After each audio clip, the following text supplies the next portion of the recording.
Nerd on the Podcast is proudly partnered with Apogee Electronics and Odyssey Headphones, leaders in the field of audio. I get it, Corey. I get it. You're the top You made 1%. me say it, Tom.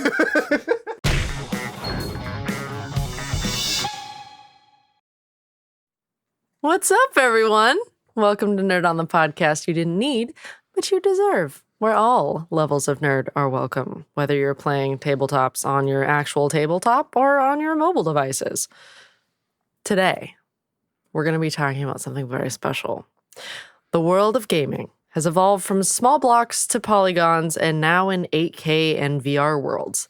Today, we are discussing the love letter we've experienced between the physical game pieces and our marquee topic, tabletop and technology.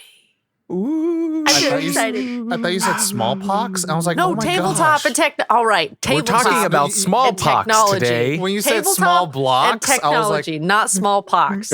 oh my god, I did not write technically, that. smallpox was almost eradicated by technology thanks to the use of vaccines and I medicine. thought you were And going then- to say D&D Nice, cured the world of And smallpox. family got closer together and with then we tabletop. invented D&D. It's all coming together. We could only invent D&D once smallpox was eradicated. Oh my lord. Anyway, This is let's get to it and introduce our hosts. I am Caitlin. I'm Tom. I'm Corey. And I am Josh, and this episode is brought to you in part by the members of the Nerd On Nation that is powered by Patreon. Whoa. And brought to you by. And Yeah. it's brought to you by Patreon. As a member of the Nerd On Nation, you do get fun perks, like you get early access to these episodes. You get bonus episodes that nobody else hears. You get discounts on merch. You get access to secret channels on our Discord server where you, as Nerd On Nation members, get access to us directly. And you get what we call a Nerd On Nudge on our other weekly show, the Nerd On Update, in which TM. we answer your questions first.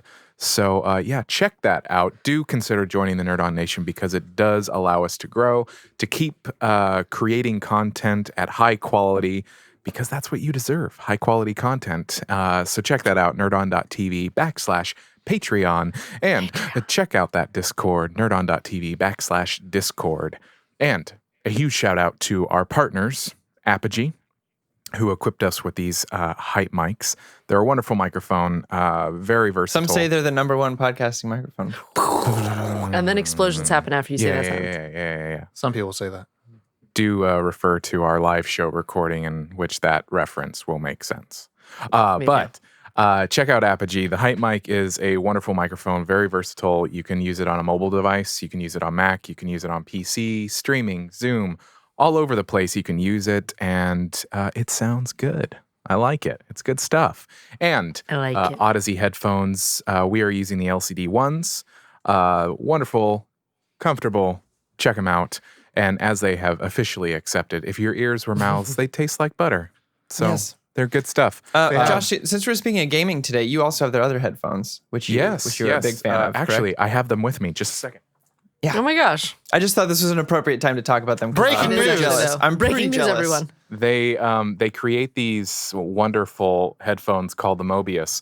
Now, the Mobius, yes, they can be used as gaming headset, but they are also 7.1 headphones that I may or may not use to mix surround sound short films. So that's been fun.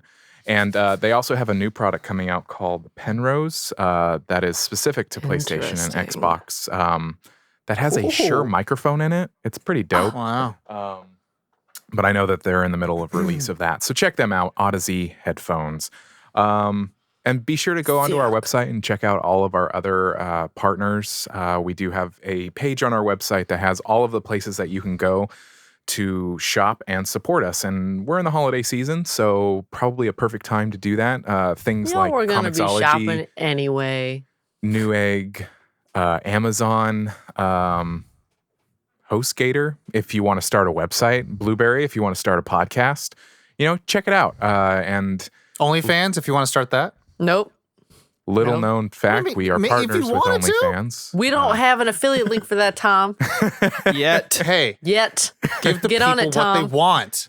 It's just pictures of Corey's nipple. That's it. Onlyfans.com/talldarknotugly. Yes. But yeah, that is the housekeeping. Shall we get on to this conversation? Yeah, We should. Yeah, I think so. probably. Just for everyone's listening, there is no Guess That Grump. There is no qualm section. There is no rating section. This Yeah, is just this us is just a talking. This is just a chatty open chat. Shooting the conversation. shoot. Yeah, a Shooting little the chit shoot. chat. So I think it'd be smart if we all went round robin and kind of just talked briefly, because we do have other topics to go hit through, but briefly of kind of their experiences of, tabletop gaming and then also technology. We kind of did with our Tree of Nerddom in episode 1, but I think it'd be kind of cool to do a little refresher and primer for everyone. So, Corey, you want to start us off? Yeah, I'll start us off. For me, I grew up in a very game-centric household. So once a night or at least once a week, my mom and dad, we would do some sort of board game night. And it wasn't like anything crazy, but it would be games like Sequence, or we would play dominoes, or like Go Fish, or something that just made us all come together to connect after dinner. With that, I kind of moved towards video games as I got older, as most teenage boys do. You hit 11 or 12. When I was growing up, I had. Had. I've had it. Yeah. Mm-hmm. When I was younger, I had Somebody a contact Grammar Nintendo, Girl. a Super Nintendo, and that I would play at night, for a little bit here and there. But as I got older, I got into more intricate games that weren't, just that level bit. Like I'd do a level or two in Star Fox. I'd be like, that was great. Good night. And then I started getting to these really story-driven games as I got older. I got an Xbox and I got a GameCube, like that kind of stuff. And then when I started dating my now wife, her uncle and her aunt Shout out to your now wife. are the first people who really introduced me to RPG type of games, tabletop games. And they did so with a game called Shadows over Camelot. How old were you when this introduction happened? 19 or 20. And I instantly fell in love with it. I was like, I didn't know you could do this in a board game. It's not just Go Fish. I don't have to just match cards. I'm making intricate logical decisions. And the only game I had played besides that was Magic the Gathering, which is just a little different than these expansive tabletop games like D&D and stuff like that. So I was learning that I could apply the things I learned to Magic to a much larger scale of people, Before I would do one-on-one duels, maybe 4 people with Magic the Gathering. But now I'm sitting at a table with 8 people and we're all making decisions on how to save Camelot. And it just kind of was a rabbit hole from there where I was like, these are what I love. I started playing games like Arkham Horrors, Arkham Horrors, and House on Haunted Hill. Which just kind of dives even deeper into that, where you have the mechanic of one person is the game playing against a team of people. We'll go into the evolution of it as well, but yeah. So Caitlin, that was my entryway into it all, and it's just been downhill from there. Kaylin, you've actually are probably one of the longer running players who's played D&D for a really long time. How does your origin and also entry go? My origin story for D&D. Well, also just tabletop and technology too. Yeah. So I've been playing the video games ever since I was little. I feel like video games and tabletop games are inextricably linked. Especially because I was playing, like Corey said, a lot of story-driven games, a lot of Final Fantasy. And that's basically a predestined D&D story. It's very long, takes a really long time to get through. You're really getting invested in all of the characters, except Or you're any playing all the MMO. characters. You're like, oh yeah, this is what I want. yeah. So I don't remember what age I was, but I remember friends from high school, and I got to sit in on a game, but it was one of those games where everybody was older than me and getting drunk and being crazy with their decisions. And then AKA the cool kids. The cool kid. Yeah, I was hanging out with the cool. I was when the we're young and wallflower, quiet impressionable, those are kid. the cool kids. I was the wallflower quiet kid who was just watching all of this happen, being like, what is going on? But then I got into live action role playing, and then that had its own set of rules. And then I was bouncing around different campaigns. I had started a couple, but none of them really lasted a super long time. but I was like in a one-shot Star Trek one. And that was like the first time I remember being like, wow, this can be a really immersive experience. And the only thing was that like one person was wearing like the comms badge. The little thing. The little thing. And then they had like 10 hours of the ship noise on loop on a YouTube video in the background. Oh my gosh, no, wait. There was another, that was before Breaking the news. one that was even more like immersive, because when I came to California and I think it was KG, my bud KG Tang was running a campaign. Shout out to KG Tang. And I think it was a Pathfinder campaign. Because most of what I had done beforehand was like D&D, but this one was Pathfinder. And so I was like Skyping in from Indiana into this, but the whole group was voice actors. So what is the difference between like a D&D and a Pathfinder or a Warhammer? I mean, they're pretty similar. Not too much. There's not a Too lot. much difference. It's literally like Man, At least from my it's not that experience. different. Xbox and PlayStation. Like you play Don't games say on that both in front of of them. Corey. Don't I know. say that in front of Corey. What did I do? They're both consoles. Like you're gonna have a good time on either one. with one of them and not the other one. You basically just I have don't have brand a- loyalty, and there are differences that you like.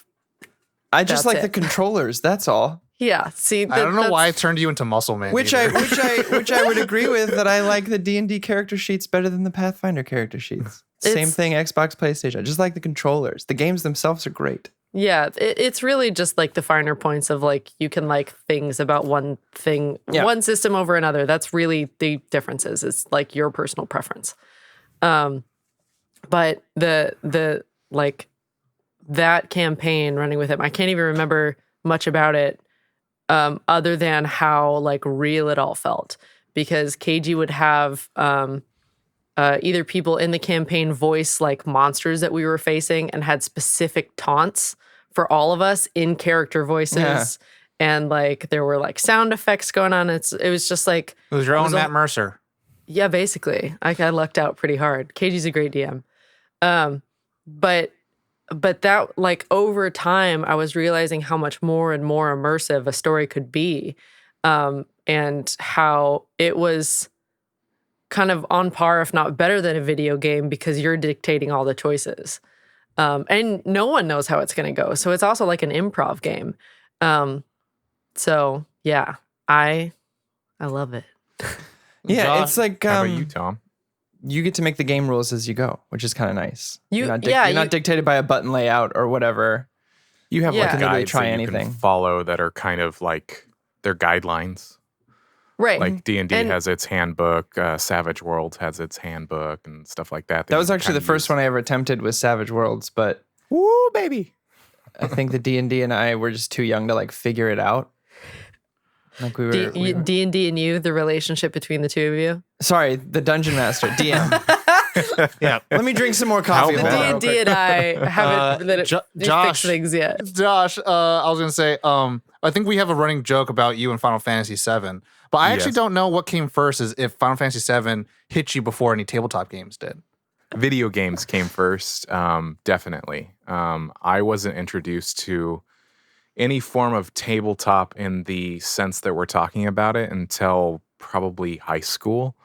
So video games and I was way into like RPGs. I mean, one of the first ones was like Legend of Zelda on like Super Nintendo, that kind of thing. And then Old it school. became the long form ones like Final Fantasy 7, 8, blah, blah, blah, all the way on in PlayStation.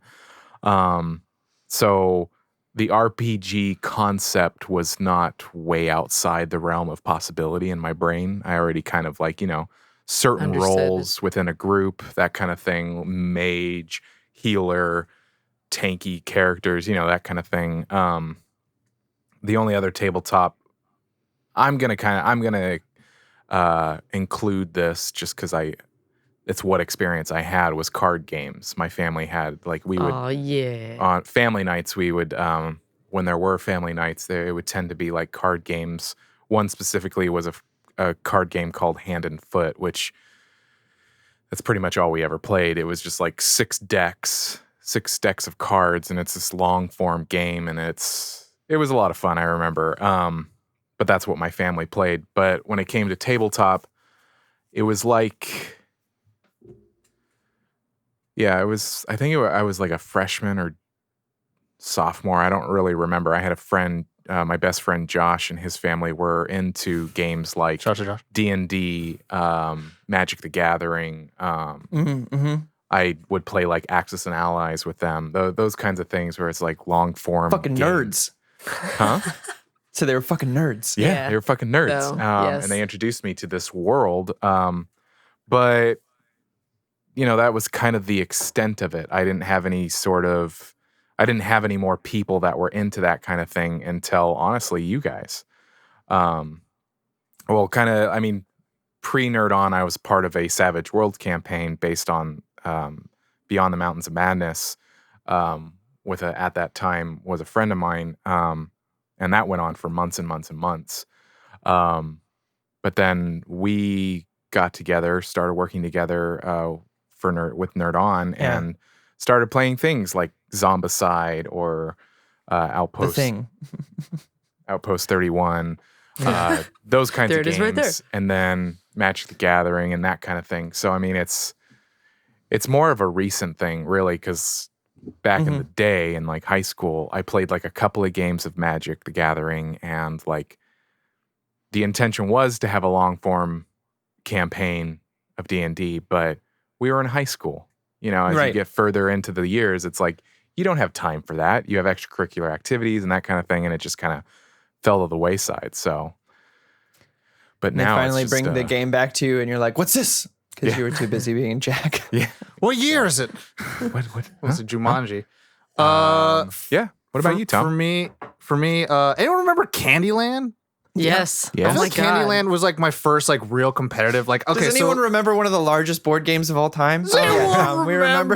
As kind of a side note, can we? Do you guys whenever- remember TV? Whenever the world is different and we can hang out, can we play Candyland for a stream? No, Caitlin. No. You know what happened? Okay, everyone, No, 'cause everyone I've played it listening with- right now, I'm telling you, this is Tom. It's I'm all telling you, chance. Pet Borisooth, right now, telling you that Caitlin, before this whole shebang of a shutdown happened, she was like, I want to play Pandemic. And I was like, you know what, Caitlin?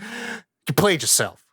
DJ Khaled, I'm sorry. congratulations. I wanted to you play a played yourself. fun board game with my friends. And so now she's gonna be like, I want to play Candyland. The whole world's gonna be chocolate and, That sounds and cotton awesome. candy If skies. If that's the Wrong case, with I am that. so in. Let's Everyone's do gonna have it. oh diabetes. my God, yes. Okay, Corey said yes. Josh, Anyway. just say yes. Then we'll win. Tom, by, we wouldn't have diabetes. yes. We would turn into peppermint men and gumdrop ladies. And then cannibalism would be easier. Yeah. But anyway, so 75% vote out of this group, so we're doing it. Just so you know. just so everyone knows that I was John Malkovich in Bird Box, like this is a mistake, and then everyone died. So in that case, let's play Monopoly and just own property in real Okay. life. so for me, Candyland, then Monopoly.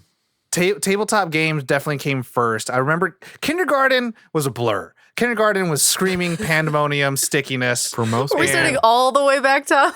Yeah, for me, this is like the origin for me. And I remember At first, I was a twinkle in my dad's eye. I was playing board games then. and then they were going to get divorced, but then I happened. So, but no, I remember in Oh, me kindergarten, like literally most of my time was asking the teacher aide to draw different Teenage Mutant Ninja Turtles. Okay. Because she could draw really well. Cool. And then playing Sorry, a bunch of Sorry, and that was like kind of like my Sorry. first lesson of like, oh, How to say you sorry. can sabotage people. And I would like was- to say one of these days we'll have to play Sorry on our stream because me and my buddy Zach Schumann, shout out, and a few other friends, we made our own rules, adult rules to Sorry, that extra rules. Like if you go around the board, instead of going up to bring it home, you can choose to go around the board a second time and you get a bomb card, which you can drop on some other player on the board unless they're in the safe zone. It's a lot of fun. I suggest we do it. sound okay. I want Candyland first. Sounds like fuckery with more steps. Yeah, it sounds like. It is. It's but, called Sorry. What do you want from me? It was Sorry, and then I think Candyland came into my life because my older sister Tammy, her and I were playing board games. And I think this was our only way to like kind of connect. And I hated the game, but then it was like the only one that she'd want to play. And I just remember I hated, what is it, the Fudge Lake or the chocolate pond. I hate that you got called stuck. it that. You get stuck there, you're done. It's game over. There's no the point. molasses. Like you take one route and then one route will take you there. You're done. You just don't even play anymore. You know Just that entire hard way. game is chance, right? Yeah, I know. You're just taking a card off the top and going 2 yellows. Yeah. But I'm just saying, if you're going down the molasses, just stop playing. Just stop playing. You've lost. Just pro tip, everyone. From someone who's lost a lot. And then you know the little handheld like Game and Watch thing. But like, so it was Lion King. And pretty much you'd play through the whole movie of Lion King, and all you had to do was like dodge and then jump and pounce. And it was like, you know how old games were like really, really hard because they were very, very like retro. But that's where that started. And then my dad was like, hey, this is the game console. And it was the NES. And it was Super Mario Duck Hunt. That 2-for-1, baby. And then I think there was a game, I always forget the name of it, but it was just like, it wasn't Galaga. You weren't shooting upwards. You were shooting towards the Z axis of the screen. And you would rotate. Star Fox. No, and you would rotate around the screen. But those were like kind of the entry levels for me. And then it was kind of history from there. But the real kind of meat and potatoes of board games for me was because of the dude. I keep bringing him up, Curtis Phelps, dude? who I will always say as like my totem pole, my milestone of like, hey, it's okay to like what you like and fucking like it proud. And he was the one that got me to go to comic book stores, buy board games, be into like all this stupid shit. And he introduced me to Risk. And so, as you can tell, my formative years of board games was just combative. It was just that makes a lot of sense. Make actually. strategies, Yeah. fuck This people is up. me, not surprised. And like, learning strategies. And then so it later on became like, cool, we'll play that, and then Axis of Allies. And then it came like, we ended up buying all the Risk games after Curtis like pieced out, went to the military. Then all my friends, we all playing all the Risk games. And then out of nowhere, 7-Carded Samurai, which we've played before on stream, came into the fold. Yeah, And it's I was very like, fun. oh, so you don't have to just kill each other.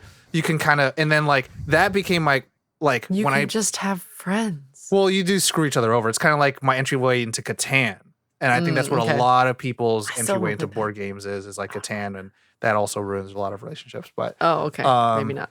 that's been that. But has there? I think there is a level of where we saw technology and tabletop games kind of combined.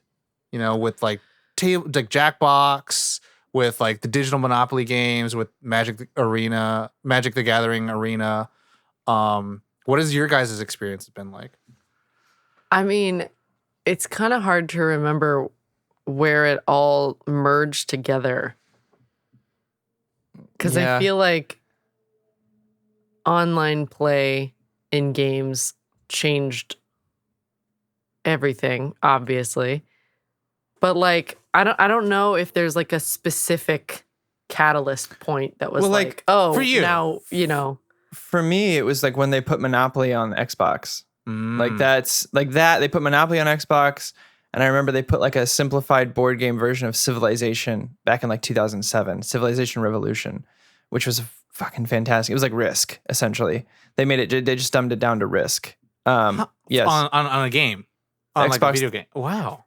Xbox 360. Yeah, when I was living in New York, the 2007, 2008, and I was obsessed with that game for a while. It was such a nice thing to put on. That was such a different vibe from a first-person shooter where you got to like think out your turns and and then like in 2011 or something like that, they put Magic the Gathering duels on the Xbox, and me and my buddy Nate, shout out, would do the two-headed giant on duels because we would play duels, and then that Friday night, we'd go to the Magic shop and play Friday Night Magic with real people. So it was like this weird crossover's been happening for a while, but I think, especially this year, but the couple years prior, there's been more and more of that want for board game connection. I want to say, at least for me, like things like I found myself downloading like Uno on my 360 to play with buddies online, or joining that D&D campaign a month before the pandemic hit was rough, but then having Zoom to do that, there's like a certain, at least what drove me to board game, like real board games in person, was a different connection. You're not just getting dopamine from staring at a screen and like talking to someone online while you're doing all your stuff on your end, right? With a board game, it's all collective. Everyone can see what you're doing. Everyone can, there's tact, there's guile that needs to be implemented while playing a board game with people, whether you're cooperative or not.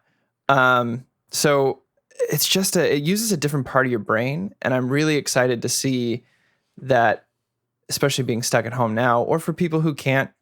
I know plenty of people who physically can't leave their home, either for, physical reasons or allergy reasons. I have a couple family members who like have to stay indoors due to like just Severe allergies of the world. Yeah. Yeah. So it's nice that people like that are able to access these types of things that they weren't able to access before. It's kind of the rise of accessibility. I think over the past few years, accessibility has been which I'm glad, a major focus of several technology companies. But also I think it's the rise also of like YouTube, Twitch, that kind of content where people are putting these kinds of things, D&D, board games, even real magic on the internet in some way, whether it's a video on YouTube or it's a Twitch stream. It's becoming even more accessible and widely available. And so it also grows the interest, I think, of like people not even knowing it's a thing and then being, like browsing through Twitch and being like, oh, what's this? And finding it and that kind of thing. So, I mean, there's a lot of things that I think go into it. Every day now, if you don't know how to do something, you go straight to YouTube and then you figure out how it works. YouTube College. It is 100% a thing. But then, like, Twitch is basically the kind of next step of that, where it's like, not only can you see someone doing the thing that you're interested in, but you can also ask them questions as if they're a live help desk while they're doing that thing that you're interested in. Or vice versa.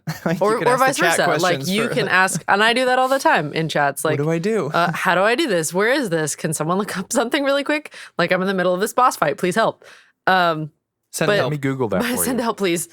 But like with doing specifically like D&D online, I felt like even just knowing that I could Skype in to my D&D group was such a like crazy thing, because there's no way I was gonna have enough like on my plan to just sit in like a 2 to 4 hour long call, and then Skype made it possible to just like be there almost as if in person.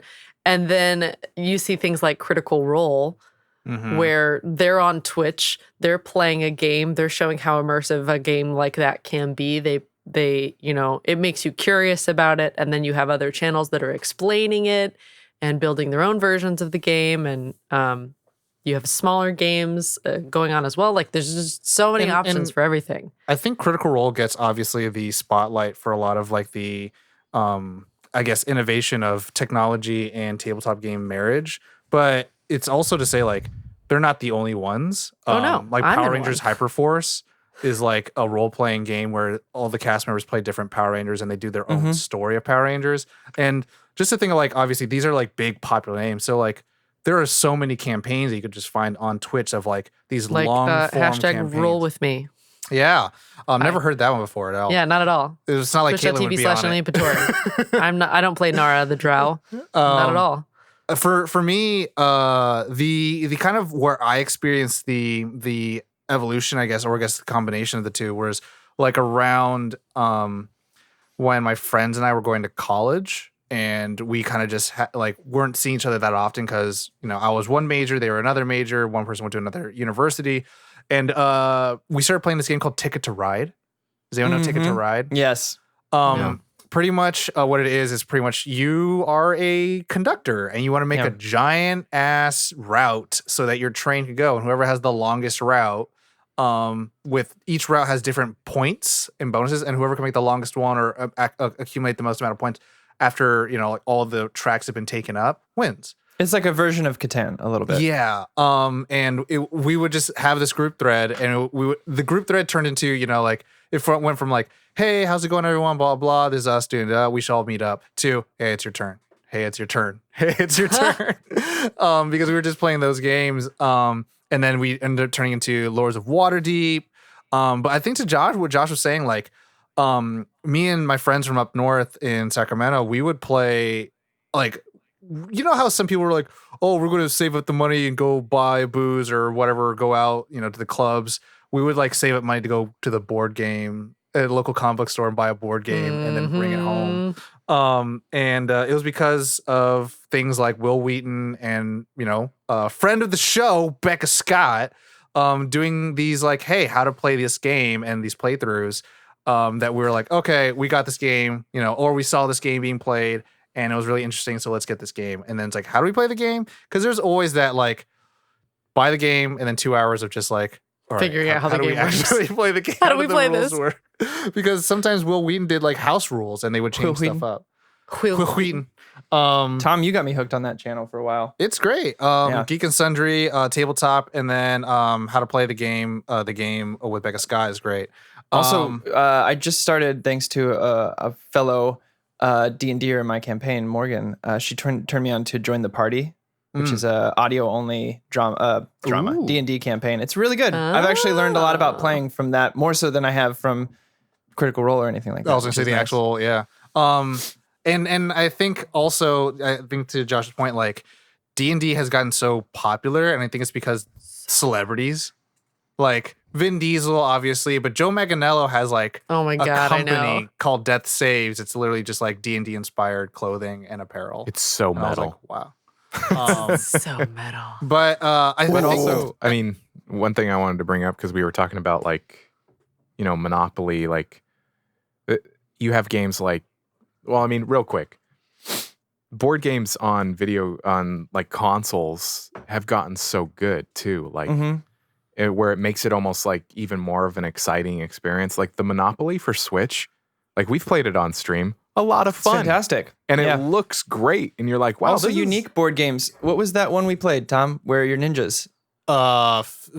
Tiny Silent Fingers. Yeah, Something fingers. Like it's there's light fingers. I think there's this great boom of people taking that concept of porting board games, classic board games, to consoles and going, oh, we could make our own game out of this. Light fingers? Light fingers. Light fingers? Light fingers? Light fingers. Yeah. Light fingers. Yeah. But I said tiny But silent also fingers. things like Jackbox. That like Which sounds fun. Yeah.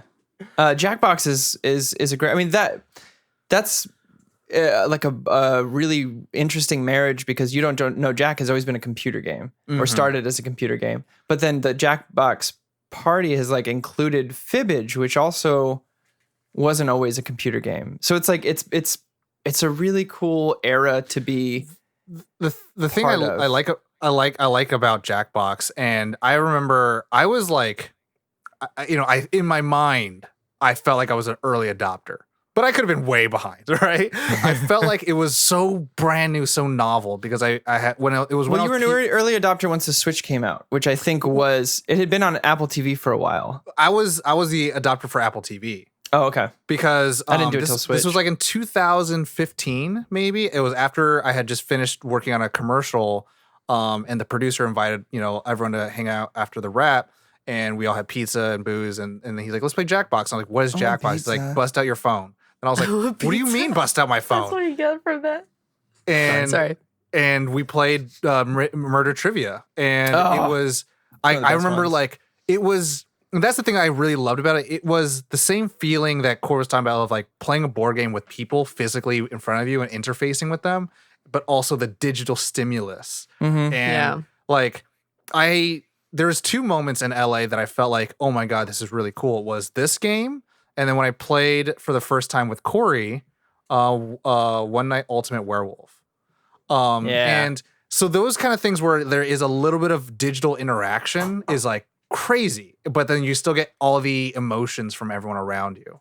And I think there is some kind of energy and feeling that you get from it. But like, I've been... yeah, exactly. So if you're watching the video, you could see Corey bring it out. But I love Jackbox, and even though now they just become like, well, here's another $30 version. I'm like, oh my God. It's kind of like Now that's what we call music. Number 48. Oh my god. Except it's way more expensive. Like the Now I Call Music were always like $18.99. This is like $30-$40. And you're like, dude, Well, you're just giving now- me polished versions of the games you had before. To take it a step further, where as far as like marriage between board games and video games goes, Larian Studios, Tom knows about this. Y'all know about this. I've been playing it. Has taken that a step further for RPGs. So before, when you'd play something like World of Warcraft, all the rolls, everything was done behind the scenes. So like it was all percentages. Oh, you have like a 25% chance to crit. Everything would be done in the numbers behind the scenes like while a you're video fighting. Yeah. Larian Studios has now come out with an early access version of Baldur's Gate 3, which actually during conversations has you roll dice to see whether you succeed or fail on persuasion, intimidation, performance, that kind of stuff, and has you roll on certain things throughout the world. So you could be walking along and all of a sudden you'll see this dice appear over your character's head and it'll roll. And if it goes success, suddenly a trapdoor will appear. So you've perceived that there's your perception checked. Or it'll say failed and you just stand still and go, shit. What was that? What did I miss? How did I get this? What do I do? I gotta leave. So it's been a really cool experience. They're adding more and more as they go along. There's a big update coming out, actually, that's the biggest one they've had since the release in October. It's going to break saves. They're implementing so much change. They're like, look, your old saves will not be compatible with this new update. But they're adding new classes eventually, like Paladin, stuff like that. But it's wonderful. I've been playing it since it came out in end of October. And it's such a cool experience. I'm glad I played D&D first before I played this. So if anyone's interested, highly recommend like even a one shot first. Well, I mean, Baldur's Gate 1 and 2 was something that I, like back in the day, was something that I would play. Because I played Baldur's Gate 2, and I've played Divinity Original Sin, which Larian Studios made that as well. And this just takes everything a step further. So like, it is the perfect scratch to an itch that is D&D. Like I wish I could play D&D right now, but it's 2 a.m. I can't call anybody and put a But you're D&D game recording with together. us, and that's awkward. So like, exactly. So like, it's the perfect like, oh, well, I'll just go on Baldur's Gate 3, get my party together, and we'll go adventure. I heard about Baldur's Gate 3 coming out from my boy Isaac. Shout out. Who listens to the show, and he was saying like, yeah, and Kaylin, I think you'd like this, where it's like, if there's like a chasm between you and this door, typically you, roll for athletics to jump over it. But if your character already has like teleportation, you just go over there instead. Oh yeah. Yeah. And it's those kind of things where Dimension it's door? like, yeah, where you can just like, those are the things where, for everyone who's listening who has not played like a role-playing game like that, those are kind of the liberties that, sometimes it's the equivalent of a video game where Spider-Man can't go beyond Manhattan because there's an invisible wall. Like in these role-playing games that even are done digitally, you could choose to carry a dead body and throw it over a wall if you wanted to. Like those are things that you have the ability to do. You're also allowed in Baldur's Gate 3, you can attack anybody in the world. If there's a person there, you can kill him if you want. The responsibility and consequences are very real. Like, doesn't mean you won't start a town riot and they'll come after you and kill you. Oh yeah. And how the like abilities that you have, you can literally use them however you want. As long as you got the spell slots, baby. As long as you got the spell slots, which and there is a bit of a learning curve, and that's something I kind of want to talk about too, is like why D&D online is so popular, because I feel like it's really hard to get together a group of people to play D&D. Like once you finally get that like solid crew, you might play a campaign for multiple years. Like if I can interject for just a second. My old Magic the Gathering comic book shop, still open, Blue Moon Comics in Marin County. They had one of the old owners, every Sunday night, they would close for a D&D campaign that they'd been playing for 30 to 35 years, the same campaign. Oh my God. So like, this is a thing, y'all. It's a thing, If you get guys. that solid group, it'll never end. It's literally your whole life. It's the nowadays version 30 of years. the cigars and poker. It's, but it's not geared towards a specific gender, which one was. But like the thing that I really like, we're talking about D&D and kind of like the tabletop into digital, but kind of like the reversal that I also kind of experienced was like Yu-Gi-Oh. And it was Mm. like, obviously, of course, like there's a TV show and then here's the toy to sell the game. But then there was this weird kind of back and forth that would happen of like, here's the new digital game. And then here are 3 cards that are not in booster packs. And so there was this like The conversation. that was downside. You're happening. talking about the downside of. Is it the downside for me? Yeah. Okay, maybe it is a downside in terms of the overall holistic look. But like I for have me something as to a say consumer, about that when you're done. Go ahead. yeah, as me as a consumer, I was just like, I want to buy it. Maybe it was like the equivalent of like going to watch the new Pokemon movie so I can get Ancient Mew, right? So it's You like, made me punch the mic, Tom. That's how angry I am. You feel so strongly. but then there has been like this kind of like evolution of, you know, third party games. I think there is an interesting thing, like the same thing kind of happened with Witcher, right? Where Gwent became like its own game. Oh, yeah. So it's interesting to see like, and that's just a typical, like, here's a card game. Like within a game, they spawned something that spiraled into a giant other monster, which was like, I think is really cool. Well, before that, you had the game in Final Fantasy VIII that was a card game. Even before Witcher, of like that, it became something that could be another. Or Knights of the Old Republic, you had Pazak, Yeah, which was a card game within that, Game which I within wish. a game within a game within a game. I spent so much time playing Life. Pazak and Knights of the Old Republic just to make shit tons of money. It's basically blackjack in Star Wars. Blackjack, Star Wars, and The downside I wanted to talk about. Oh, Josh, go ahead. Oh, I was just it just made me spawn of like, you know, people playing like Las Vegas card games online and winning actual money of like Oh, yeah. oh yeah. of how the marriage Oh, of yeah. technology really is. And I'm seeing Or- people stream that I was like, Fallout New Vegas Whoa. is amazing because you can go play, you can win the house. Anyway, so the downside I want to talk to about has been going on for a while, and it's kind of, I'm glad it didn't really catch on, but it's Yes. starting to come back with Magic the Gathering Arena, and I'm not Thrilled. super stoked about it, because it is just kind of like a, well, you better buy all our products or you're never going to get the full experience. They did it with World of Warcraft for a while. World of Warcraft had a trading card game, and there were mounts that you could only get by opening them up within the card game. And so now people use that. They don't make them anymore. And so people still have them, and they're selling them for like millions of gold in World of Warcraft. And it's Yeah, just that's like, right. why it would becomes you do that this? meta currency. Magic the Gathering Arena started to do the same thing with the Secret Lair. If you buy their Secret Lair product, you get a code for those cards in the game, or a sleeve, or something like that. Something that makes you stand out as a better player or consumer. It's I the Book of think- Eli, baby. Book of I Eli. think companies there's this kind of, with all of this, there's this like discovery of how consumers deal with paywalls. Mhm. And that is a prime example of like, you can't paywall things in what is supposed to be this open, all welcoming world Yeah. for people who can't access that. Like, Yeah. And it's all, I mean, here's the thing. It is all cosmetic, right? So Yeah. it's not like I'm getting like booster cards for Battlefront 2, Star Wars But man, Battlefront you 2. really by- want to look cool.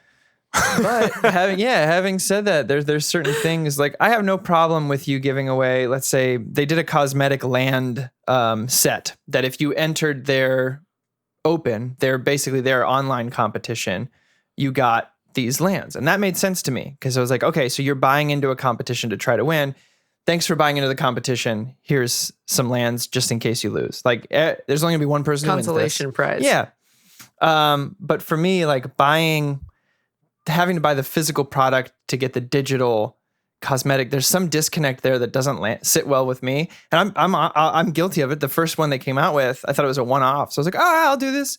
And I sold the land, the physical thing online.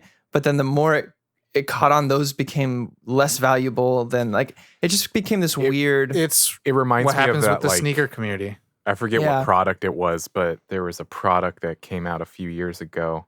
No, it was just a product that we used, like something like Doritos or something like that, or Red Bull or Monster, where it's like if you bought a can, you would get in-game credits Right. that you could put in this code, and then you get in-game Yeah. credits.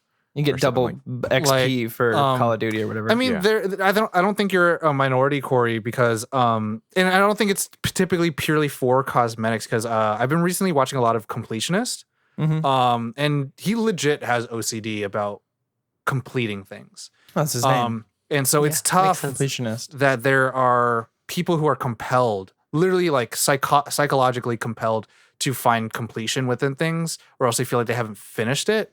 And he has to go to bed with a lot of feelings of like, this game is not meant to be completed. But then, so let's talk about like, this is a little bit off topic of tabletop and technology, but it'll be the last of it. It was like the Mew in the Pokemon Plus ball is only available with the Pokemon Plus ball. So how the hell are you like? And that's the thing. It's a conversation of accessibility. Of like, can you collect them all? Yeah.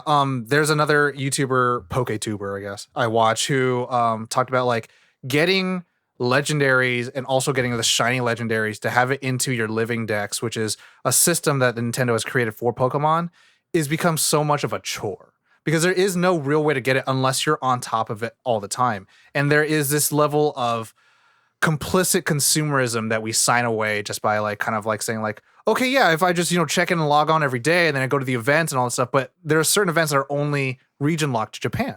There are certain events that are locked to like GameStop. And what about the countries that don't have GameStop? Yeah. Like what do you do then? So there is this, it's like maybe you make a friend over the internet. That, like that Black Friday consumerism like lineup, like it becomes like a chaotic event of like, this is the release date and that kind of thing. And I think that's kind of like, there is a purpose for both of like, the nice thing about having tabletop board games, front human interfaces, the experience is kind of like, you can't be replaced. But then have it combined with video games, like then you get all the cons of video games of like, here are all the gotcha mechanics. But I wanted to bring up one part of this conversation. But before we do, shout out to Mario Party. We played that so much that it's like Corey totally forgot about that. Like that's what I played it the same as you, same controller, everything. I'll never get it. Look. I get mad at the game. I don't get mad at Corey because it likes Corey. And I can't. Corey is using the exact same controller. He might be better at the mini games than we are because he's played it more. But that doesn't account for the fact that the game wants to just give him a star for no fucking reason. I keep arguing this to the day I die. I had more stars with you without those. I could have given you those stars and I'd still beat you. I think it wasn't okay. Look, okay, you That's were winning. what I don't like. You were winning. That was fine. I'm defensive to lose. now. I'm okay to lose, but it's the insult. I'm defensive to injury, because I'm an honorable player. It's the billionaire who's like, I could buy 50 Ferraris. I wouldn't even see it. I wouldn't even know the difference. I get it, Corey. I get it. You're at the top. You made 1%. me say it, Tom. I didn't want to say these things. Make and break friendships. That's what these games do. The next part of our conversation that I think is appropriate for the time is now where we're in, like in a pandemic and being forced into a circumstance in which we have to maintain distance or we have to maintain a digital space for game nights and stuff like that. Like, I think like Zoom, for instance, Zoom has been around for a long time, but with the pandemic, it was like, hey, have you heard of this Zoom thing? And now it's like people can have game nights. Like I've had several game nights, and I'm sure, Corey, I'm sure you have. I mean, people are able to have campaigns and people can,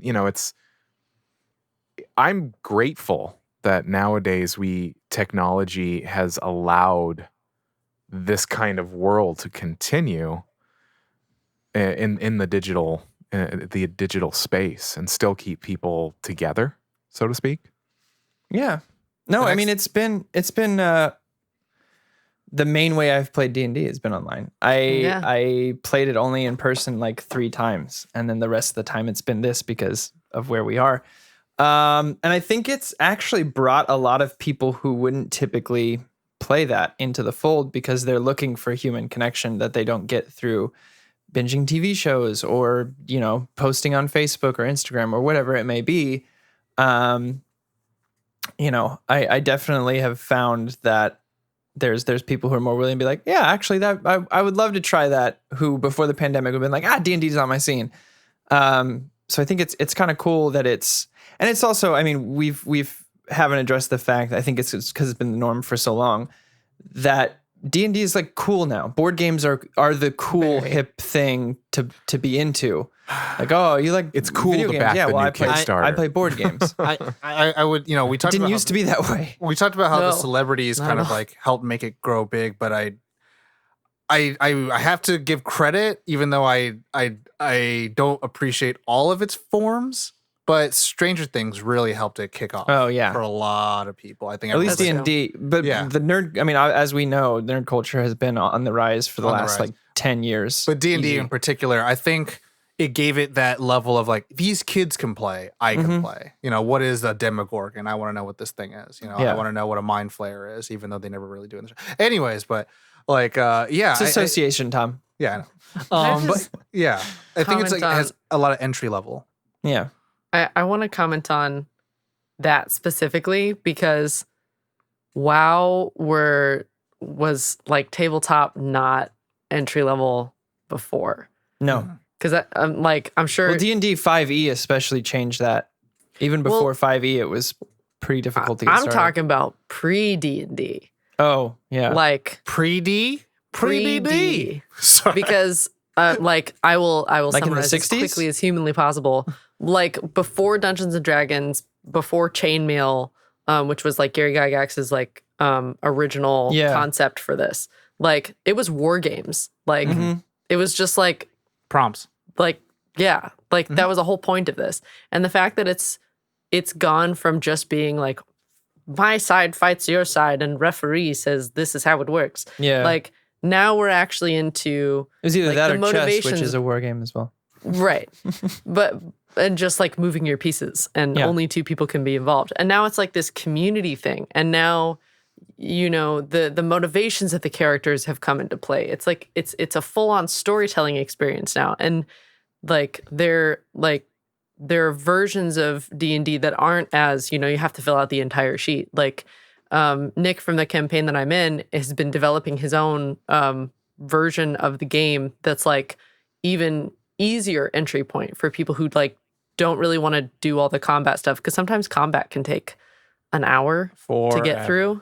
Forever. And like you know, there's always these developments to make the barrier of entry even lower for anybody who's like curious about it but doesn't want to make an entire, you know, fully fleshed out character sheet where you have to allocate all of your points and then you have to roll and keep track of all of your stats. And oh my God, I forgot about that thing that I have on that buffs my like AC +2 or something.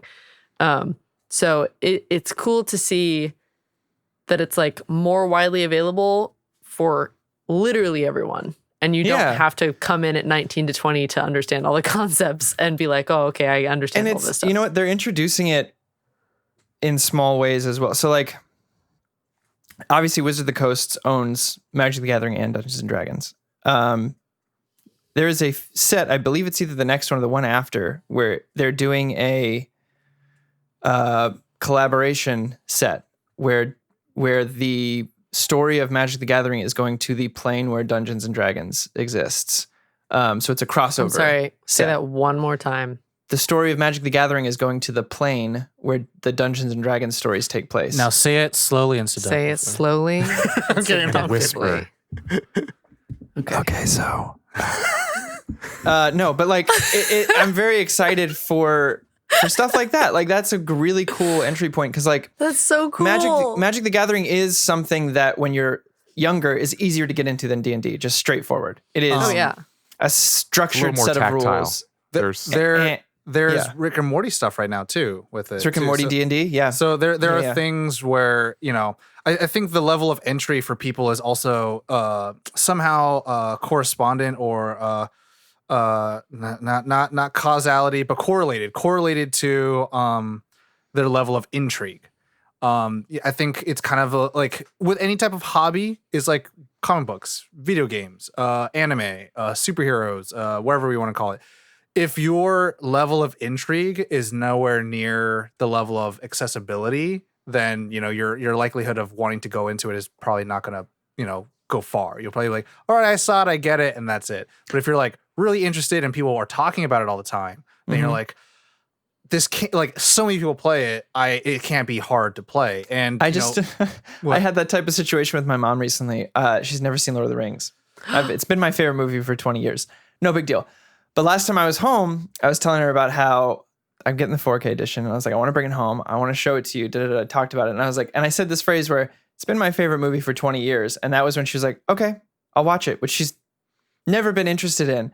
But just like Tom's saying, like people talking about things in a certain way that they've never heard it either phrased before or in some light that they've never seen it is a really good way to get people interested, at least. Yeah. Get their toe in. I've had friends who have hit me up and say like, have you ever played D&D? And I told them like, I've been playing for a long time. It feels like, but also I am technically new to it. And so I said like, hey, let me give you all of the kind of like ideas of and worries that you might have, because everyone, the mechanics and how do you play and what do I do? Right. And I never played any video games. I never played a board game. Then I'm like, okay, what solitaire? Do you play solitaire? My It's like dad played a imagine lot of every that when I was possibility. growing up. You just Solitaire. roll a dice for it. That's all it is. Well, the nice thing is, I think a lot of people think it's intimidating, but you have to remember that's what your GM is there for. It's just a DM is there for. It's there for like you to go, can I do this? And they're gonna go, yeah, this is how you can do it, or no, but you can do this. Yeah, yeah. And the more I've relied upon that, the more fun I've had. There's one game that I kind of wish. I was just talking to Kurt about this the other day. Shout out to Kurt Takahata. He is really into Warhammer, and I feel like that's one of those games that if it could find a lower entry point for people, because there's just so much information. Well, it's also I've been the curious price about point. it, but it's the most expensive game to play. But is that going to be one of those things where, like, maybe there's a digital version? I don't really know about it, but like The country club of tabletop RPGs. the country club of tabletop Playing RPGs. the You have to. Warhammer today. Oh yeah, I see you're into Warhammer. I mean, there's other Warhammer games. There's like computer games like Dawn of War, which is Warhammer 40K. But it's nothing like, it's a real-time strategy like StarCraft. It's nothing like the board game itself. But that's what I mean. And I think that's kind of a topic that we were going to get into as well, of like the separation between like the digital version and the in-person version. And I think maybe Warhammer is a perfect example of that, of like the digital version of that is nothing like. Yeah. No, and I think the in-person digital version tabletop came one. first, and then the tabletop evolved from the real-time strategy game. But they're still very different experiences. Oh, they're totally, they just have the same name. Yeah. At the time of this recording, and at the time of this comes out, I guarantee you, I still won't have Cyberpunk 2077. But that started out as a tabletop game. That's a pen and paper game. Yeah. And Josh talked to Stanislav from CD Projekt Red, and he was saying like we really loved the game, and we looked at the old artwork and all that stuff of how Cyberpunk used to be and how it's imagined in this video game space. But for me, even more rudimentary, Pokemon trading card game is huge again. It's so huge, and I hate it. I think it's because of Magic the Gathering and I the cracking the pack thing, and I hate because now like there's so much hype for it, and like the game is obviously going to continue to grow with the interest that it has. Because I remember when I was playing the card game, the trading card. Here's the fucking counters, and here I'm like, what are these things? Oh, and little jewels. What are those? And then playing the Game Boy game. The Game Boy game is so much more streamlined. Of like, here you are, battle these dudes. When you win some them boosters, and you make your deck better. And I'm like, oh, okay. And then it taught me how to play the game properly. The card game, Game Boy game. I thought you meant like the card story. game I was like, game. yeah, the story's way better than the card. No, the card game Yeah, on gotcha Game Boy compared great to game. the actual tabletop game. And I don't know if there's a lot of like, would you guys rather play tabletop Monopoly or Switch Monopoly? Tabletop. I think I like the Switch version. Well, you're wrong, but it's fine. It's like, it's what it is. What it is. I wasn't. I'm just kidding. This wasn't I'm kidding. the conversation. I like the fact that we have been in the same room and played Monopoly, the video game version, and having Monopoly in another room that we could play. We've also played the table. Haven't we played the Lord of the Rings one? Yeah, we have played Lord of the Rings. I do like playing the flavors, like the Deadpool one. That was another thing that I was just about to bring up, is that we were talking about crossovers. Oh, you also have like behind me, if you're watching the video, like the Thing board game or Adventure Time Munchkin. Oh, yeah. Like, or you have that's Teenage another Mutant entry Turtles level of drum interest set. of like people are like, oh, I like Adventure Time. Oh, I'm gonna give Munchkin a try. And then I'm looking at all my Monopolies. I have Ninja Turtle Monopoly. I have Lord of the Rings Monopoly. I have Star Wars Phantom Menace Monopoly. I have a Deadpool Monopoly. All right, nerds, and I have slow down. Avengers Monopoly. And I have the Beatles Monopoly. And I have this one, and I have this like one. there's and I have so this I'm obsessed with collecting Monopoly So, versions. do you play as that I'm George interested Harrison in the Beatles Monopoly? No, they're Wow. you play as like different things from their songs, like a strawberry from Yellow Strawberry Submarine. Fields or Yellow Submarine, right? Well, that's cool. I was like that with Risk. I had, the Star Wars. Oh, Star Wars. I have Risk. Star Wars Risk, Tom. I had found a shout out to Dave Browski. He gave it to me from Goodwill. He's got the whole set. We can do it. I had Transformers Risk, which I have never played, but the pieces are metal. And I'm like, Okay. Speaking Hurt of, somebody with that. You could Speaking shoot of like a beam. collecting Yes. games, I feel like I have to shout out Gen Con, because that was my Explain for people. a Gen Con is a tabletop game convention that happens in Indiana every year. It's been around for a very long time, and that was, I think, one of the first conventions that I went to, and I worked at it for a number of years. But it's all tabletop games, like just hundreds and hundreds of tabletop games. You walk around, there's like, I remember there being like Hundreds and hundreds. just like you come across booths that are just dice, like just fields of dice, and you just would run your hands through it because you're like, Shout out to Kraken. oh, it's beautiful. Also, you God. shouldn't do that Shout out because to you Kraken. curse someone's D20, but still, like it was just so cool. And they have like True Dungeon, which is like a LARPing event where you actually go into like the spaces, like you go into the tavern, you find go your into own the Caitlin there. cave. That's our Um, next. When COVID's over, we all go LARPing. Okay, fine. I love it. Let's please. I've never done it. So I Oh my want god, to. I love it so much. I love doing that so much. Really, Um, really quick, like a brief shout out to platforms like Patreon or Kickstarter or GoFundMe that allows games to come to be, like Mhm. Oh, yeah. Zombicide. Like that's a technology thing that I totally forgot about. That it's like that You don't have to allowed- go through publishers Yeah, Yeah. exactly. like- anymore or sell your game. You can still own the game and publish it yourself and yeah. distribute it. Man, Excuse me, hiccups. I used to write for gadget tech and video game sites for like 8 years.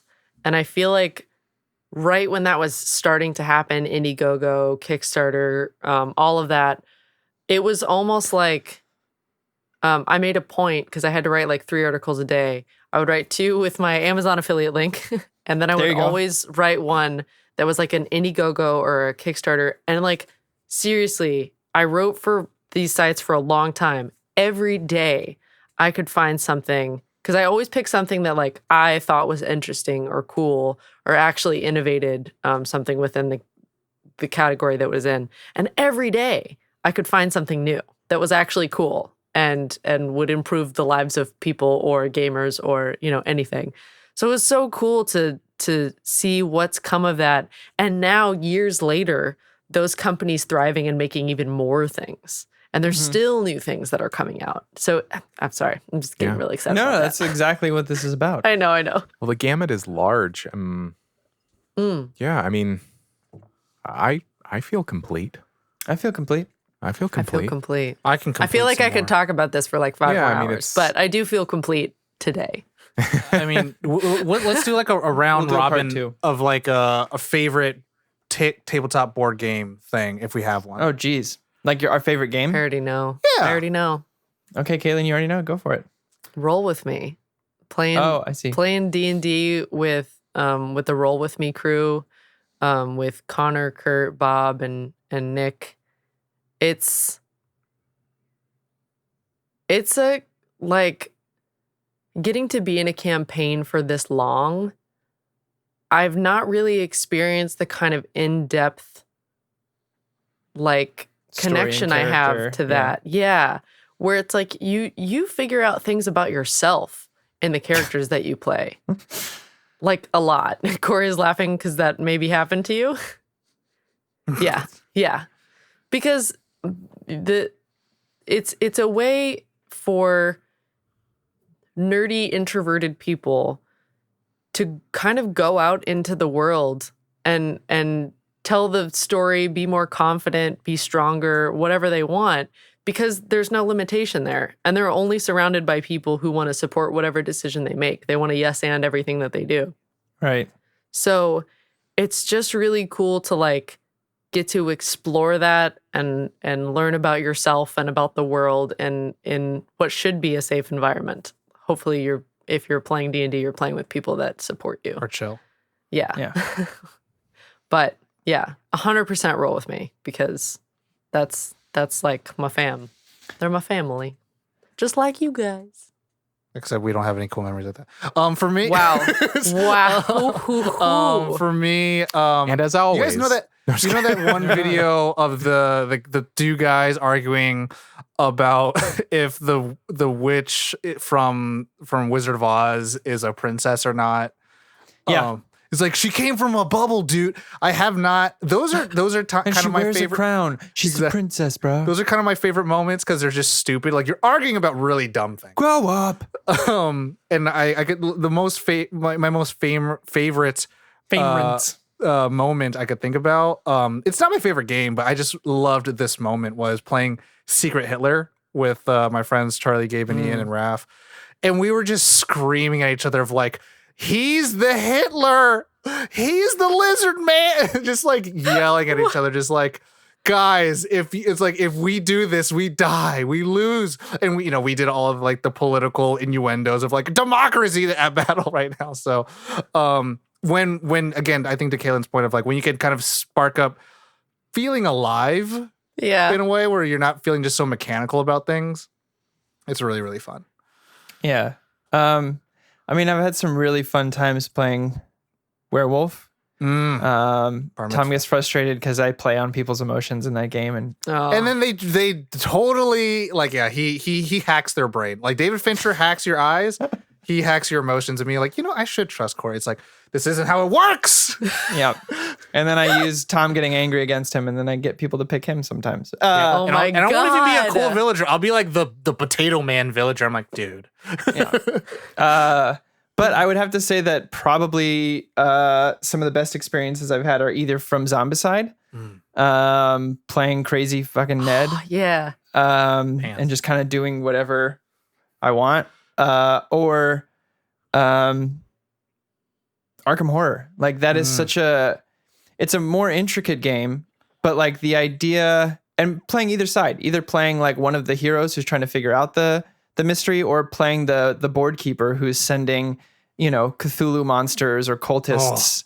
I have like trap cards and stuff I spend certain points on to fuck with you guys. Hellhounds. Like it's I think Arkham Horror especially, shout out to K-Pax, he's the most ruthless DM I've ever played with on that. He is out to kill you, not to give you a good time. I think those are some of the largest, most fun, loud arguments I've had during a game where he'll do something and I'm like, dude, are you kidding me? We just got here. And Give us a you just break. hear him giggle or cackle in the back. He is not nice to me during that game. So anyway, those are my two. I think I had the most fun playing. Round us out.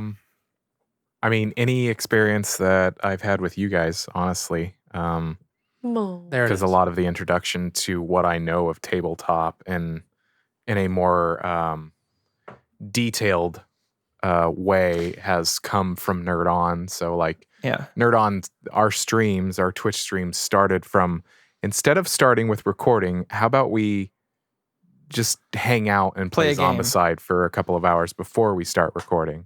There was, I don't know if we saved it or not, but Josh, y'all were there when I had my mental breakdown playing Outpost 31. Where like early in the game, I was like, there's no way to do this. We can't do this. Oh yeah. I think impossible. I think I was the thing turn one. I was just like, oh, man. I was like, no, there's no way. We're like on turn one. I'm thinking 30 turns down the road. I'm like, we're dead. The most defeatist chess player in the world. Like, it's awful. I moved my pawn. He checkmates me in 10. And I was right. We lost big time. My other favorite gambit. My other favorite moment in a tabletop setting was playing a Savage World campaign, and the DM, he had this whole battle just laid out in his mind and planned out, and it was going to be great. And all of us rolled really high numbers, and the battle was done like this. And he was like, I had a really elaborate thing going. Yep. But any good DM will go, no, that's fine. It's how it's supposed to go. Like this last 2 weeks ago, was it, Tom? Yeah. 2 weeks ago, we were playing this campaign with shout out to Ben Campbell. He's our DM. And he had this battle set up with a wizard.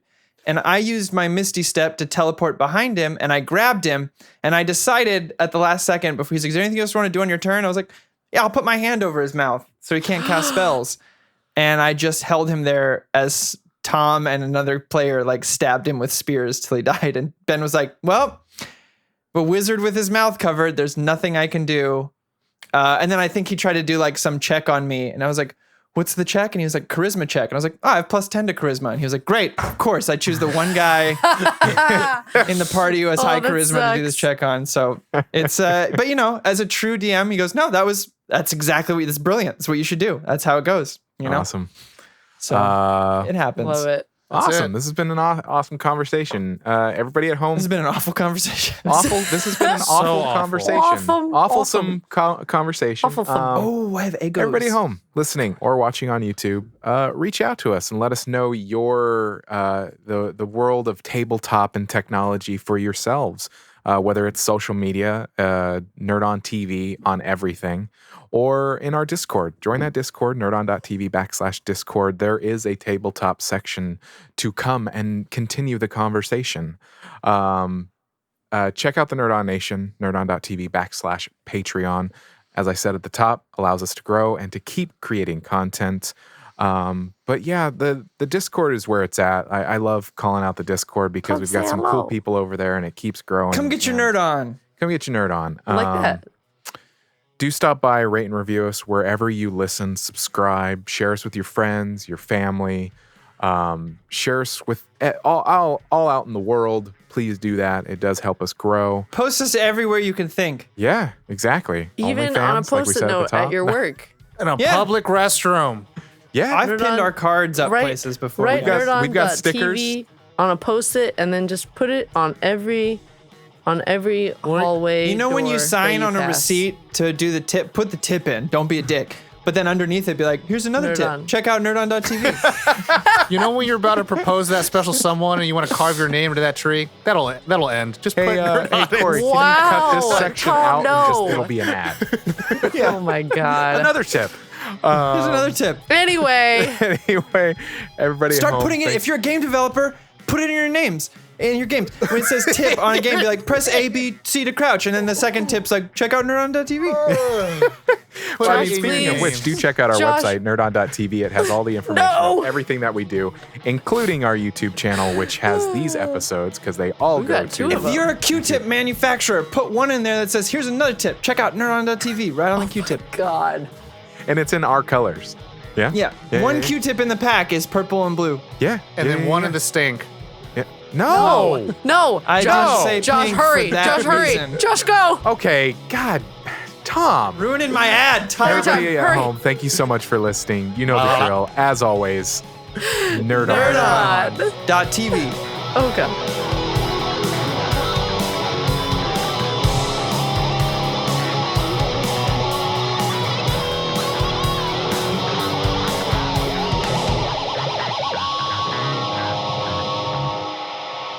Ending broadcast.